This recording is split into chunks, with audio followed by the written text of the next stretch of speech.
ഏത് തരത്തിലുള്ള സാങ്കേതികവിദ്യ ലോകത്തിൽ വരുമ്പോഴും അതിന് ഒരു മുടക്കനായം കൊണ്ടിരുന്ന ഒരു രാഷ്ട്രീയ പ്രസ്ഥാനമാണ് കേരളത്തിലെ ഇടതുപക്ഷ പ്രസ്ഥാനം. കമ്പ്യൂട്ടർ വൽക്കരണം കേരളത്തിൽ വന്നപ്പോൾ ഒരുപാട് പേർക്ക് ജോലി നഷ്ടപ്പെടും എന്ന് പറഞ്ഞ് സമരം നടത്തിയ പാർട്ടികളാണ് ഇവർ. ആ സമരം നടത്തിയ പാർട്ടികളാണ് പിന്നീട് കമ്പ്യൂട്ടർ വൽക്കരണം യുദ്ധകാലാടിസ്ഥാനത്തിൽ നടപ്പിലാക്കിയത്.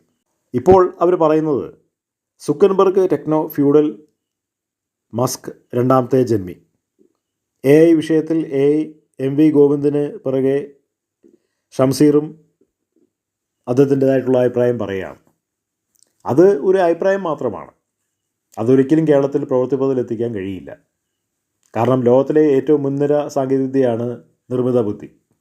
അതിലധിഷ്ഠിതമായിട്ടുള്ള കമ്പ്യൂട്ടർ വൽക്കരണം ലോകത്തിൽ വരുമ്പോൾ, സാങ്കേതികവിദ്യ ലോകത്തിൽ വരുമ്പോൾ, അതുകൊണ്ട് നമുക്ക് എന്തെങ്കിലും പ്രയോജനമുണ്ടെങ്കിൽ അത് ഏറ്റെടുക്കുക, ഇല്ലെങ്കിൽ അത് കളയുക. നമുക്ക് പ്രയോജനമുണ്ടെങ്കിൽ അത് ഉപയോഗിക്കുക. AI എല്ലാ കാര്യങ്ങൾക്കും ഉപയോഗിക്കുന്നത് പൂർണ്ണമായിട്ടും ആരോഗ്യകരമാണ് എന്നുള്ള അഭിപ്രായമൊന്നും ഇന്നത്തെ ലോകത്തിന് ഇല്ല. അത് ഉപയോഗിക്കുമ്പോഴേ അറിയത്തുള്ളൂ. കാരണം അതൊരു നിർമ്മിത ബുദ്ധി മാത്രമാണ്, മനുഷ്യൻ്റെ ബുദ്ധി പോലത്തെ ഒരു ബുദ്ധിയല്ല. അതുപോലെ നമുക്ക് തൊഴിൽ ഒരുപാട് നഷ്ടപ്പെടും. ഇപ്പോൾ കമ്പ്യൂട്ടർ വൽക്കരണം വന്നപ്പോഴും യാന്ത്രികവൽക്കരണം വന്നപ്പോഴും ഒരുപാട് പേർക്ക് തൊഴിൽ നഷ്ടപ്പെടുന്നുണ്ട്, അത് സ്വാഭാവികമാണ്. പക്ഷേ അത് പഠിച്ചിട്ടുള്ള ആളുകളുടെ ഒരുപാട് ആവശ്യകത അവിടെ എഴുന്നേൽക്കുകയാണ്. ഇതുപോലെ തന്നെ ആയിരിക്കും ആർട്ടിഫിഷ്യൽ ഇൻ്റലിജൻസ് ലോകത്തിൽ വരുമ്പോഴും സംഭവിക്കുന്നത്. എന്നല്ലാതെ അതുകൊണ്ട് ലോകം നശിക്കുകയല്ല, ലോകം 10 ഇരട്ടി മുന്നോട്ട് കുതിക്കുകയാണ്.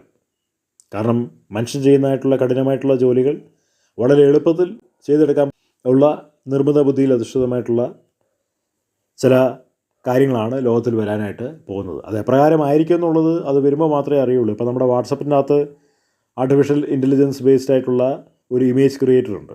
നമ്മളെന്താണോ പറയുന്നത് ആ രീതിയിലുള്ള ഇമേജുകൾ സൃഷ്ടിക്കപ്പെടും. ഇപ്പോൾ നമുക്ക് തേക്ക് തടി കൊണ്ടുള്ള ഒരു മേശ വേണമെന്ന് പറഞ്ഞു കഴിഞ്ഞാൽ അത് വരും. അത് എപ്രകാരം വേണമെന്നും ഏത് കളറായിരിക്കണമെന്നും അതിൻ്റെ ബാക്ക്ഗ്രൗണ്ട് എപ്രകാരം ആയിരിക്കണം എന്നുള്ളതിനെക്കുറിച്ച് നമ്മൾ ടൈപ്പ് ചെയ്ത് കൊടുത്തു കഴിഞ്ഞാൽ അപ്രകാരം വരും. അപ്പോൾ നിർമ്മിത ബുദ്ധിയുടെ ഒരു ഡെമോ നമുക്ക് ഇതിലൂടെ കാണാൻ കഴിയും. പക്ഷേ അതിന് പരിമിതികളുണ്ട്.